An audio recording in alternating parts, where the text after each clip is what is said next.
와 함께 인사하시면 좋겠습니다. 여호와를 끝까지 신뢰하며 삽시다. 여호와를 끝까지 신뢰하며 삽시다. 반가운 얼굴들 또 다시 또 뵙게 되니 너무 좋은 것 같습니다. 또 정승현처럼 오랜만에 또 뵙기도 하고 또 새로운 분도 계시기도 하고 어쨌든 추석 명절 다 잘 쉬신 얼굴들 같습니다. 금붕어를 키우는 일을 너무 재미있어 하는 어떤 사람이 있었습니다. 그는 금붕어의 종류와 특성까지 다 외우면서 관심을 기울였습니다. 지나가다가 수족관이 있으면 들어가서 새로운 종류의 금붕어가 나왔는지 보고 자기 집의 금붕어를 보면서 어항을 관리하기도 하고 금붕어가 자랄 수 있는 어항을 예쁘게 늘 장식했습니다. 그런데 어느 날 갑자기 이 사람의 어항에 이끼가 낍니다. 금붕어에 이상이 생겨도 관심을 기울이지 않습니다. 여러분 왜 그럴까요? 아무런 이유가 없습니다. 한마디로 실증이 난 것이죠. 그렇게 애지중지했던 금붕어와 그 고기에 대한 관심이 없어지고 실증이 난 것입니다. 그런데 우리의 신앙생활도 이와 같이 우리 내부에 나도 모르게 특별한 이유가 없는데도 흥미가 떨어지고 의미를 잃어버려서 소위 타성에 빠지게 되고 기쁨을 잃어버려서 침체에 빠지게 되는 경우가 있습니다. 물론 마틴 로이드 존스 목사님은 우리가 영적 침체를 가진 이유를 네 가지를 말씀하는데 하나는 기질적인 거, 하나는 정신적인 문제, 뭐 불순종, 교만의 부분이 원인을 잡고 있긴 하지만 어쨌든 우리가 어떤 이유가 됐든지 간에 신앙생활의 침체에 빠지게 되면 우리가 이런 질문을 합니다. 하나님을 섬기는 거 과연 의미가 있을까? 정말 하나님은 정말 나를 사랑하시고 있는 건 맞을까?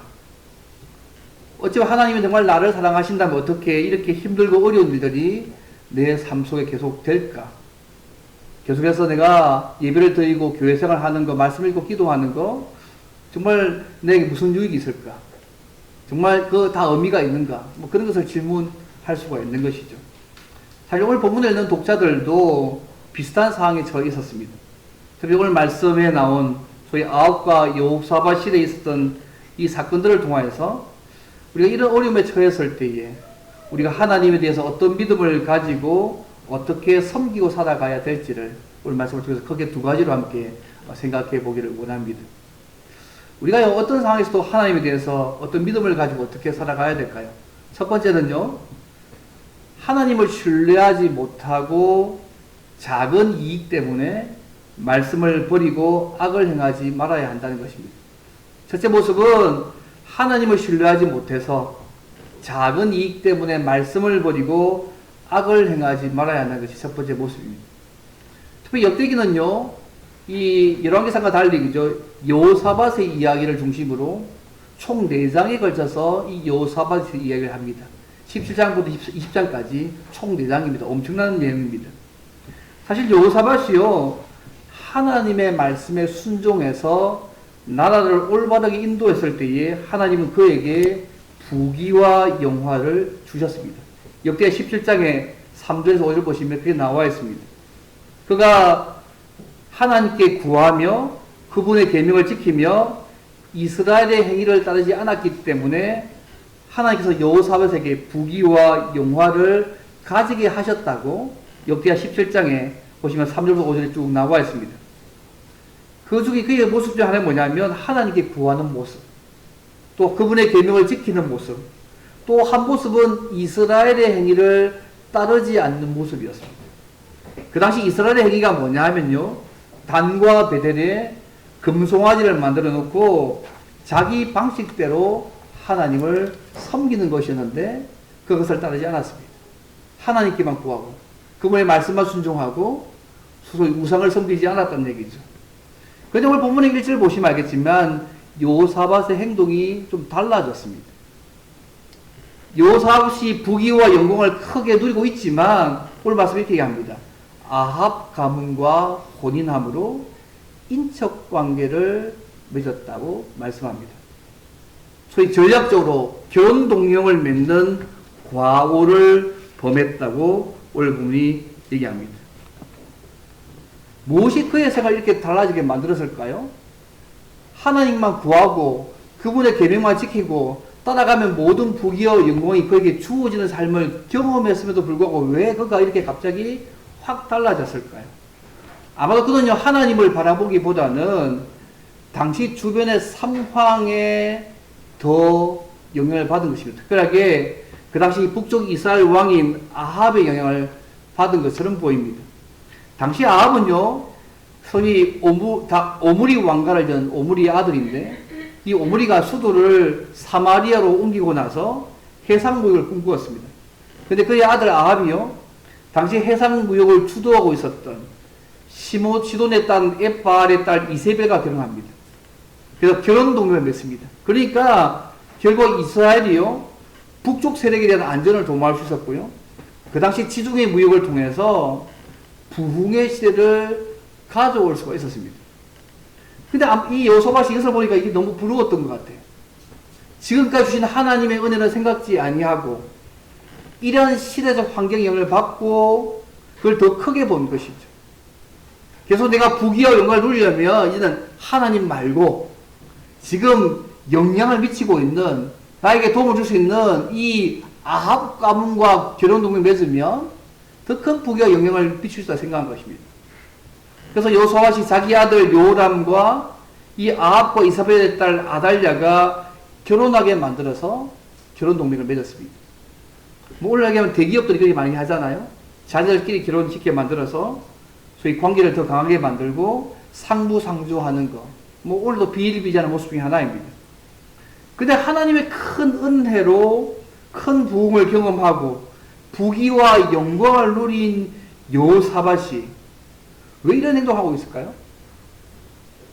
결국 하나님, 모든 것이 하나님의 은혜로 주어진 것을 잊어버린 것입니다. 눈에 보이는 작은 이익 때문에 이스라엘의 행위를 본받아서 자기 아들 요람을 하나님을 섬기지 아니하는 이세벨의 딸 아달랴와 결혼시켰습니다. 이것은 근본적으로 하나님의 명령을 어기는 일이었습니다.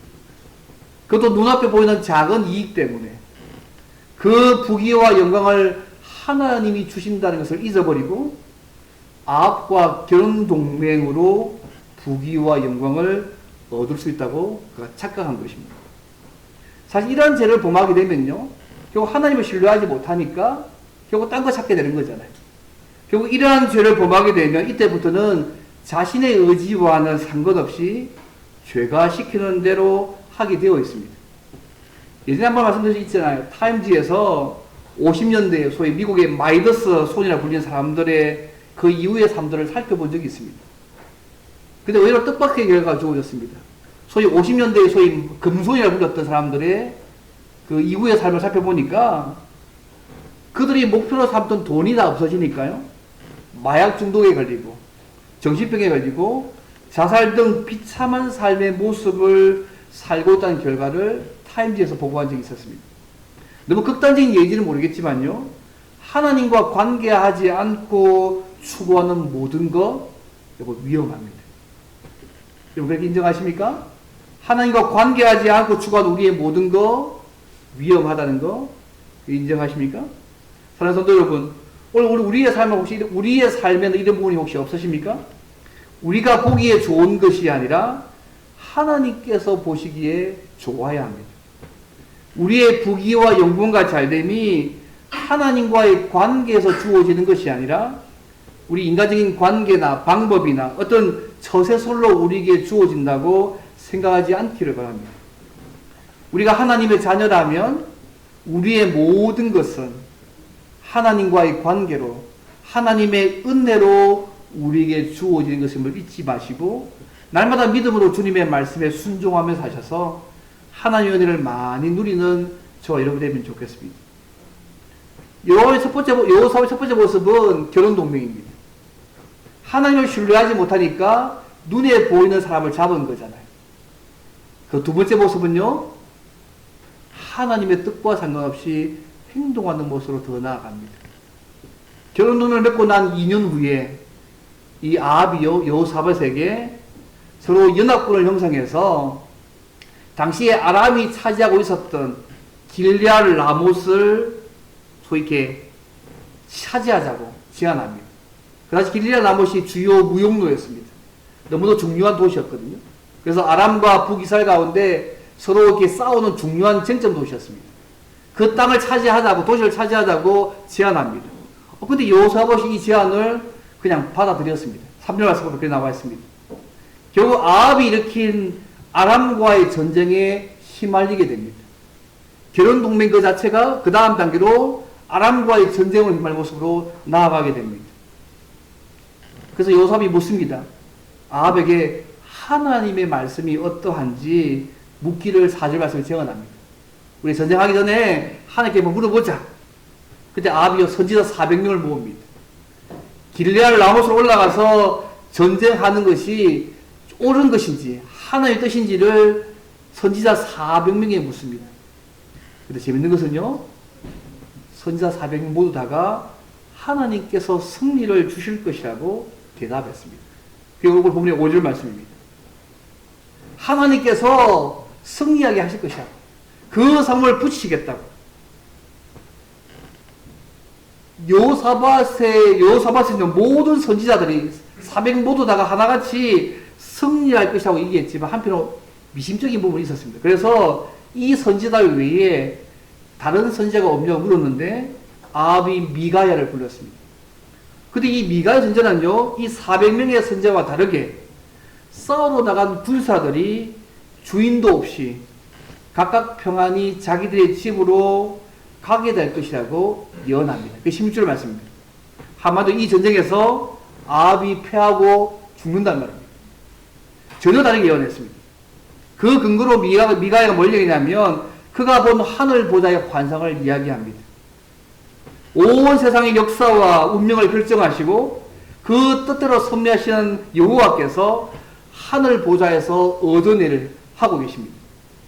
이에서 여호와께서 묻습니다. 누가 아합을 깨어서 길르앗 라못에서 죽게 할까? 19절 말씀입니다. 그때 하늘 보좌 주변에 있는 한 영이 거짓말하는 영이 되어서 아합의 모든 선지자의 입에 있겠다고 21절에 말씀합니다.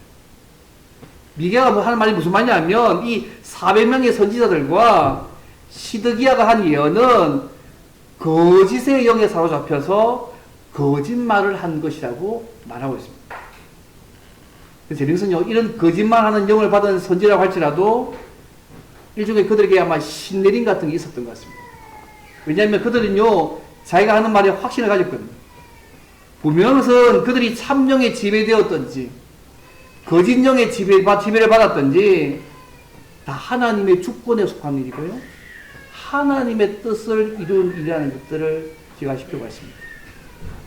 하나님은 미가야에게요, 모든 세상의 운명은 하늘 보좌에서 하나님께서 주권을 가지고 행하신다는 것을 되게 분명히 보여주셨습니다. 여러분 그런 거 믿으세요? 하나님이 온 세상의 주권을 가지고 하나님이 행하시고 있음을 믿으십니까? 우리가 온 세상을 바라볼 때 말고 많고 탈도 많은 일이 많지 않습니까? 그런데 그 뒤에 하나님이 하늘 보좌에서 세상의 모든 운명들을 그분께서 주권을 가지고 행하시는 것을 우리가 믿을 필요가 있는 것 같습니다. 그걸 하나님이 미가야를 통해서 보여주셨습니다. 이 세상에요, 악한 영에 사로잡힌 자들이 많이 있습니다. 그 당시보다 오늘날에도 얼마나 많은지 모릅니다. 거짓말하는 영과 불평불만을 말하는 영과 매사에 부정적으로 생각하고 말하는 영들이 사로잡힌 자들이 너무도 많습니다. 오늘 본문에 아합왕 주변에 있는 거짓 선지자들이나 오늘날 거짓 영에 사로잡힌 자들은 항상 자기가 옳다고 생각합니다. 왜냐하면 거짓말하는 영의 지배를 받아 거짓이라고 할지라도 그들 스스로는 진실로 믿습니다. 오늘 본문 보시면요, 이 선지자 가운데 시드기야가요, 미가의 선지자의 뺨을 딱 치면서 23절 보십시오. 여호와의 영이 나를 떠나 어디로 가서 내게 말씀하더냐고 이야기합니다. 이 400명 포함된 사람 올라가면 승리할 것이다. 그래서 미가야는 죽을 것이다 얘기하잖아요. 하나님의 의존에서 이렇게 얘기했다 말했는데 이 시드기야가 듣고 나서 미가 선지자 뺨을 딱 치면서 여호와의 영이 나를 떠나서 어디로 와서 내게 말씀하더냐. 무슨 말입니까? 자기에게 임한 그 신이 여호와로부터 온 신이고 하나님의 말씀이라고 생각했다는 것입니다. 여러분, 거짓 영에 사로잡히면요, 정말 무섭습니다. 대책이 없습니다. 근데 이런 상황을 종합해서 아합과 여호사밧이 어떤 결론을 내렸겠습니까? 우리 생각할 때 미가야 선지자의 말을 듣고 이제는 방역을 틀 것이라 생각했는데 오히려 반대로요, 하나님의 영에 사로잡혀서 말한 미가야 선지자를 감옥에 넣습니다. 거짓 선지자의 말을 듣고 길르앗 나무로 출정합니다. 미가야 선지자를 통해서 하나님의 뜻을 들었음에도 불구하고 이스라엘 왕과 유다의 왕 여호사밧은 길르앗 라못으로 올라갔습니다. 그 29절 말씀입니다. 한번 잘못된 욕심에 그 마음이 지배되면 하나님의 뜻을 분별하기가 쉽지 않습니다. 어렵습니다. 결혼 동료를 맺었죠. 덧불셔서 아람과의 전장 속에 휘말려 갔죠. 그런 가운데 하나님의 뜻이 주어졌음에도 불구하고 그 말씀을 그분의 뜻으로 생각하지 않고 분별하지 못하고 있는 그들의 모습입니다. 분명히 미가 선지자가 400명의 선지자들과 그들의 정체, 그들의 예언의 성격을 분명하게 하늘 보좌의 화상을 통해서 분명히 보여주었음에도 불구하고 그는 미가의 선지자의 말을 듣지 않았습니다. 아합은 여호사밧에게요, 왕복을 입으라고 얘기합니다. 자신은 변정하고 전쟁에 들어갑니다. 29절에. 왜 아합이 이렇게 할까요? 미가의 예언이 혹시 맞으면 자기가 죽을 것 같으니까 변정하게 받아들인 거 아니겠어요? 그래서 자기 복장을 여호사밧이 복장하게 만들고 여호사밧이 죽게 만듭니다. 그렇게 하고 갔는데 그 결과가 어떻게 되었을까요? 선지자 400명 얘기하고 미가의 선지자 얘기가 서로 대결의 상황이잖아요. 두 왕들은 전부 다 400명 선지자 얘기를 듣습니다. 그러면 결론은 누가 들으셔야 되겠습니까? 하나님이 들으셔야 되겠습니다. 하나님이 판결하시고 진실을 밝혀주셔야 끝나는 문제 아니겠습니까? 미가야 선지자가 예언한 대로 아합이요, 한 사람이 무심코 쏜 화살에 맞아서 이 전투에서 전사합니다. 그게 33절과 34절의 말씀의 중요한 내용입니다. 하나님께서 미가야 선지자의 말이 나의 말이라고 성취하셔서 이루어 가셨습니다. 다수가 말하는 것이 중요한 것이 아니고 그분의 말씀이 더 중요한 것입니다. 하나님은 하나님의 말씀대로 이루어 가시는 분이시잖아요. 온 다수가 아무리 뭐라고 이야기해도 하나님은 당신의 말씀대로 당신의 일들을 이루어 가시는 분이 우리 하나님이십니다. 아멘. 여러분 믿으시죠? 아멘. 그것이 오늘 우리에게 얼마나 위로가 되고 힘이 되는지 모르겠습니다. 예전에 제가 이런 일을 한 적이 있는데요. 브라이언 버니치라고 미국의 버피니 컴퍼니라는 미국 최대의 일대의 사업 코치 및 트레이닝 회사의 회장의 설립자가 있습니다. 그가 아일랜드에서 온 이민자인데요. 그가 아일랜드에 있을 동안에 그 페인트공의 아들로 자라났습니다. 그래서 아버지와 할아버지로부터 중요한 인생의 지침들을 많이 배웠습니다. 그리고 그 배운 대로 실천하고 있었는데 그가 배운 지침 가운데 한 가지가 이것이었습니다. 한번 할아버지께서 그의 작업장에 오셔가지고 그가 일하는 것을 보고 물으셨어요. 얘야, 지금 하는 일에 내 이름을 걸 수 있니? 얘야, 지금 네가 하고 있는 일에 너의 이름을 걸 수 있니라고 할아버지가 물었습니다. 그 이후로 이 사람이요, 무슨 일을 하든지 자기의 이름을 걸고 일하기 시작했습니다. 성경적 원리대로 회사를 세웠고요. 12년 만에 최대의 1대1 비즈니스 코칭 회사로 성장시켰습니다. 그 핵심은 뭐냐면요, 할아버지와 아버지 교훈처럼 무슨 일이든지 자신의 이름을 걸 수 있는 그 교훈 따라서 늘 생각했고요. 더 나아가서 하나님의 이름을 걸고 무슨 일이든지 하려고 했다는 말들을 들은 적이 있습니다. 자기 이름 걸고 하나님 이름을 걸고 내가 무슨 일을 하든지 하려고 한다는 것이죠. 의미 있지 않습니까? 사랑하는 성도 여러분, 우리가 지금 하고 있는 이 일에 여러분의 이름을 걸 수 있습니까? 하나님 이름을 걸 수 있으십니까? 사랑하는 성도 여러분, 우리 눈에 보기에 아무리 좋아도 하나님께서 기뻐하지 않으실 수 있습니다. 우리가 듣고 싶은 하나님의 말씀만 가르쳐 듣는 것이 아니라 하나님이 무슨 말씀을 하시든지 듣고 순종해야 합니다. 사실 하나님을 끝까지 신뢰하지 못하고 하나님이 허락하지 않는 일들을 우리가 고집부리며 억지로 자신의 힘으로 하려고 하면 패배하고 실패할 수밖에 없습니다. 하나님은 자신을 거역하는 자를 심판하는 분임을 잊지 마시고 늘 하나님의 이름을 걸고 사는 삶으로 하나님만 섬기고 말씀에 순종하며 살아가는 저와 여러분이 되시기를 주님을 바랍니다. 이게 첫 번째 모습입니다. 그러면 또 우리가 하나님을 어떤 분으로 믿고 살아가야 될까요? 두 번째입니다.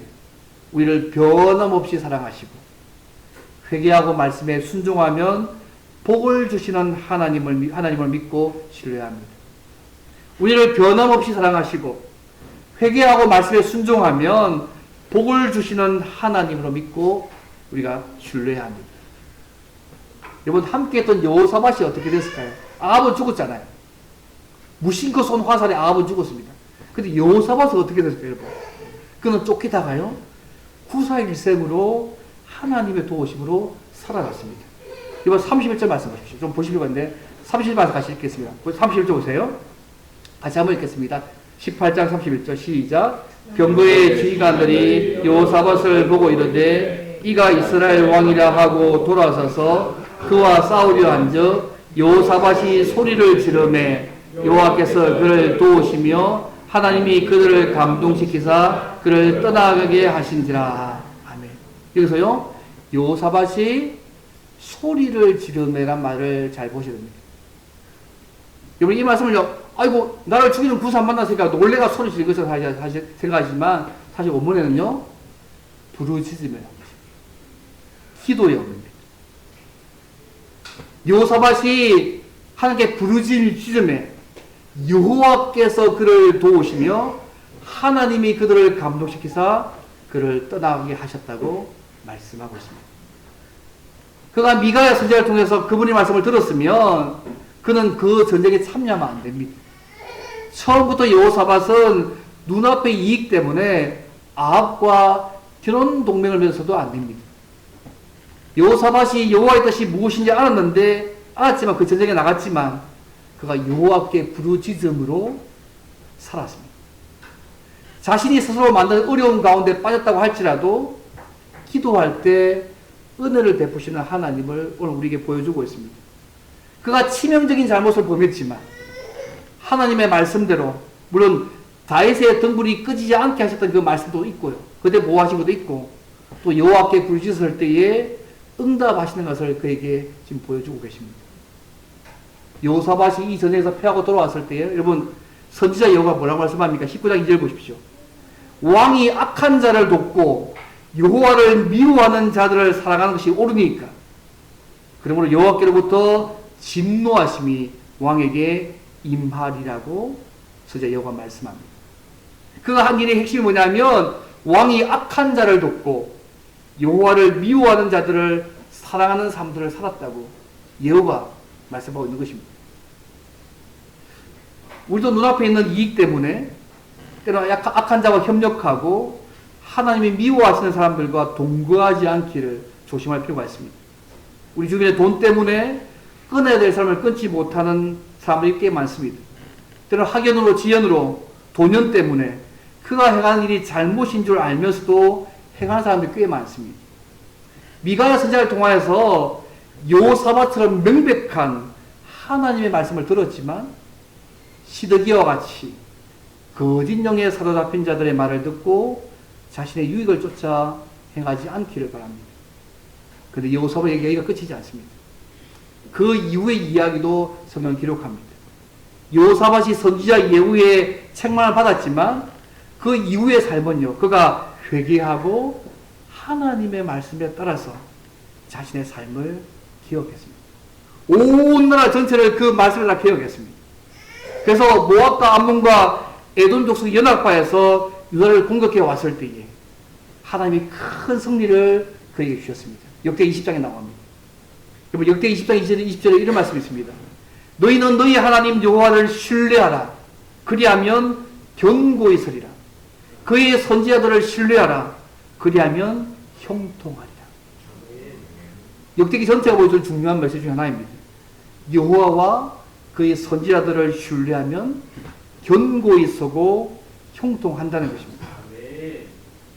하지만 그의 삶이 이렇게 쭉 되면 얼마나 좋겠습니까? 그가 아합의 딸 아달랴를 데려와서 결혼 동맹 맺은 잘못된 그 고립 때문에 이런 놀라운 역사를 경험했지만 아합의 아들 아시야와 교제를 그가 끊지 못한 장면들이 그 위에도 계속 나옵니다. 왕이 그의 왕의 아들인 그의 아들 요람이요, 그의 아내 아달랴의 사주로 요사바 아들 6명이 다 죽습니다.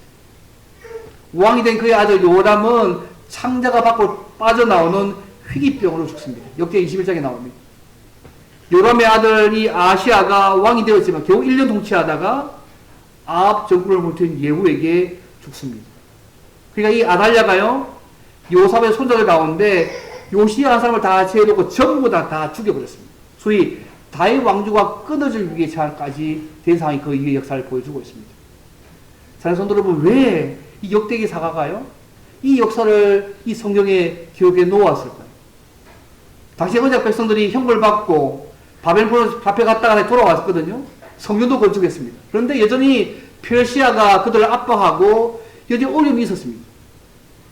근데 그때 질문이 이것입니다. 정말 우리가 하나님의 사랑받는 백성이 맞는지, 여전히 하나님 우리를 사랑하시고 있는 거 맞는 건지, 우리한 약속이 있는데 그 약속을 정말 지킬 것이 맞는지, 하나님이 우리와 함께 하시는지, 근데 질문했습니다. 그래서 오늘 이 사건을 통해서 그들에게 이거 알려주고 있습니다. 특히 하나님께서 오늘 역대를 통해서 요사밧을 지키시고 보호하는 것을 기록하고 있습니다. 그의 잘못에도 불구하고, 악함에도 불구하고 하나님께서 요사밧을 지키시고 보호한 사건들을 이 역대에 기록하고 있습니다. 어떤 면에서 요사밧은요, 하나님의 은혜를 잊어버리고 악한 자인 아합과 결혼 동맹을 한 일이 있었고요. 선지자 미가의 말을 듣지 않고 출정했기 때문에 어쩌면 아합까지 죽어야 합니다. 그렇잖아요. 그래서 하나님은 다윗의 자손을 지키시키라는 그 말씀하신 그대로, 약속대로 그를 지켜주셨습니다.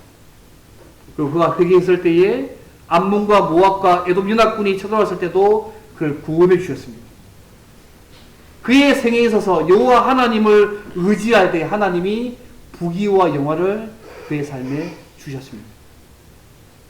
여러분, 이 역사는 우리에게 중요한 알려줍니다.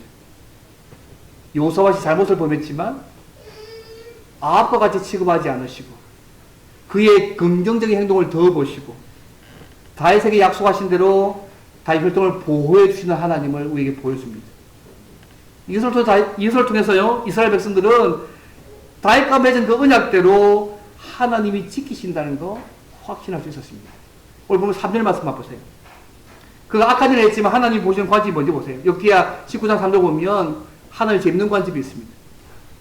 그러나 왕에게 선한 일도 있으니 이는 왕이 아사랴 목상들을 이 땅에서 없애고 마음을 기울여 하나님을 찾음이라고 말씀하고 있습니다. 결혼 동맹 맺고 무리하게 전쟁에 참여해서 말씀 순종하는 그의 모습이 있지만 하나님이 어떤 면을 더 보냐면 그가 하나님 앞에서 했던 착한 모습, 그 모습을 더 긍정적으로 보시고 있는 모습입니다. 이것이요, 택한 당신의 백성을 보시는 하나님의 시각입니다. 이게 얼마나 위로가 되는지 모르겠어요. 하나님 우리 행동대로 막 다루시면 우리가 힘듭니다. 어떤 분이 이렇게 원망하더라고요. 하나님 왜 나를 이렇게 힘든 상황에 처하게 하시냐고. 아니 좀 이렇게 좀 잘되게 마시지 어렵게 주시냐고. 그래서 막 원망을 했대요. 근데 기도하는 가운데 하나님이 이런 마음을 주셨대요. 야, 네가 제대로 살지도 못했는데 잘해준 건 어떻게 된 거냐고. 네가 하나님 앞에 바르게 잘 살지도 못했는데 하나님이 그 삶과 관계없이 너에게 잘 해주셨던 그것들은 하나도 기억하지 않느냐. 그 얘기했다는 얘기를 들은 적이 있습니다. 그럼 하나님이요, 우리가 행한 대로 우리의 삶을 다루시면 우리 끝장납니다. 그렇지 않습니까? 은혜로 구원하셨고 은혜로 우리를 돌보시고 있기 때문에 지금도 살아가고 있는 거 아니겠습니까? 그리고 우리 세상 끝날 가서도 내가 하나님의 은혜로 살았다고 고백할 수 있게 하는 거 아니겠습니까? 그 얘기를 보여줬습니다. 또 한 모습은 요사밧이 하나님의 말씀을 믿고 순종할 때에 부귀와 영을 주셨지만 말씀을 믿기보다 눈앞에 보이는 작은 이익 때문에 아합과 손잡고 악을 행할 때는 하나님의 진노를 당한다는 것을 그에게 보여주셨습니다. 그러나 이 역사를 통하여서 비록 악을 행했다고 할지라도 회개하고 하나님의 말씀에 순종하면 다시 복을 주신다는 것도 그 이후에 그 성경이 말씀하고 있습니다. 얼마나 위로가 되는 말씀입니다. 예전에 한 말씀인데요. 마틴 목사라는 분이 한 분 계셨습니다. 뉴욕에 있는 교회로부터 주일 설교를 부탁받았습니다. 한 말씀드린 것 같아요. 근데 부인이 갑작스럽게 병으로 눕게 되어져서 이 목사님이 우리 아내가 아프다. 설교 못하겠다. 예, 못하겠다. 전화 걸려고 했습니다. 설교 청빙 받았는데 아내가 아프니까 내가 설교 못하겠다고 전화 걸려고 하는데 그때 9살 어린 아들이 이렇게 얘기합니다. 아빠, 하나님께서 아빠가 설교하기를 원하신다면 아빠가 없는 동안 하나님께서 친히 엄마를 돌봐주시라고 믿지 않느냐고. 9살 아들이. 아빠, 하나님께서 아빠가 설교하기를 원하신다면 아빠가 없는 동안에 하나님께서 친히 엄마를 돌봐주시라고 믿지 않느냐고. 9살 아들이 얘기한 거예요. 목사님이 이 말에 큰 감동을 받고 설교로 집을 나섰습니다.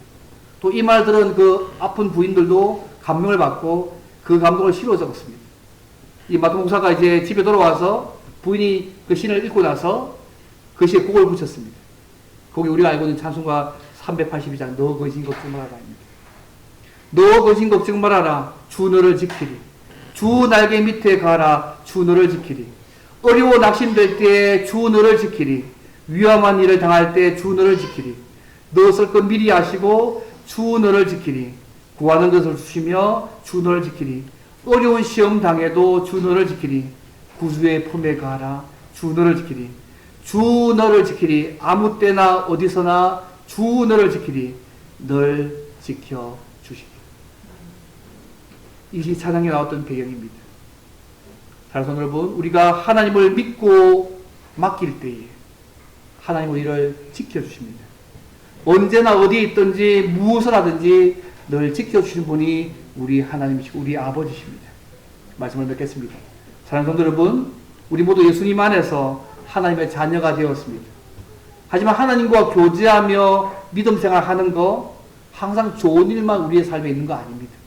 때로는 고통스러운 일이 우리의 삶에 있을 수도 있습니다. 그때 우리에게 당하는 그런 어려움들 때문에 오늘 이스라엘 백성처럼 침체가 와서 정말 하나님이 나를 사랑하시지 않는지, 내가 말씀을 듣고 기도하는 그 의미가 있는지, 왜 이렇게 하나님이 나를 사랑하신다면 왜 이렇게 어려운 일이 나에게 많은지라고 질문할 수가 있습니다. 그렇지만 그때도 우리는 실망하거나 낭망할 필요는 없습니다. 왜요? 하나님은 구약의 언약 백성들을 사랑하시고 다윗과 맺은 그 약속을 지켜주셨듯이 예수님 안에서 그의 가족된 우리도 지켜주실 것입니다. 그리고 여호사밧 역사에서 그분의 말씀에 순종할 때에 부귀와 영광을 주시지만 그 말씀을 버리면 고통 가운데 빠질 수 있다는 것도 오늘 본문의 말씀이 보여주고 있습니다.